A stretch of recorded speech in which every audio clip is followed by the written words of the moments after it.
গত বছরের শুরুতে নির্বাচন কেন্দ্রিক রাজনৈতিক অস্থিতিশীলতায় ব্যবসা বাণিজ্যে ভাটা পড়ে, যা স্বাভাবিক হতে সময় নেয় কয়েক মাস। এতে গত বাজেটে রাজস্ব আদায় ঘাটতি ছিল প্রায় ৫,০০০ কোটি টাকার। তারপরও চলতি বাজেটে রাজস্ব লক্ষ্যমাত্রা বেশি ধরা হয়েছে।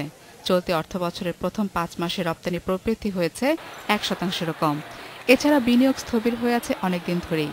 এই অবস্থায় আবারও দেখা যাচ্ছে হরতাল, অবরোধের মতো ঘটনা। এই অবস্থায় গত কয়েক বছর ধরে স্থির থাকা ৬% জাতীয় প্রবৃদ্ধি নিয়ে সংশয়ে অর্থনীতিবিদরা।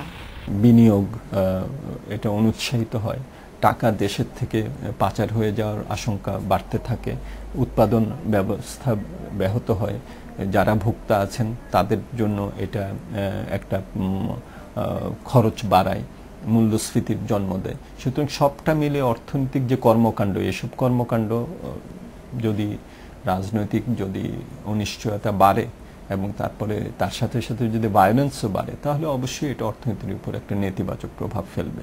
অর্থনীতিকে স্বাভাবিক রাখার স্বার্থে রাজনৈতিক সমস্যা দ্রুত সমাধান করার পরামর্শ অর্থনীতিবিদদের। যে যদি বিনিয়োগ পিক আপ করে তাহলে অর্থনীতির চাকাটা সচল হবে, আমাদের প্রবৃদ্ধির টার্গেট যেটা আছে সেটা আমরা কাছাকাছি যেতে পারবো। রাজনৈতিক স্থিতিশীলতা সেটার ব্যাপারে সরকারকে, এবং আমি মনে করি এগুলোকে রাজনৈতিকভাবে হ্যান্ডেল করতে হবে।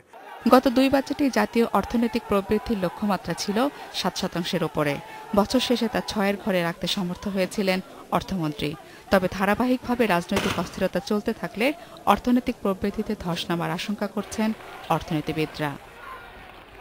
জিমি আমির, ইন্ডিপেন্ডেন্ট নিউজ, ঢাকা।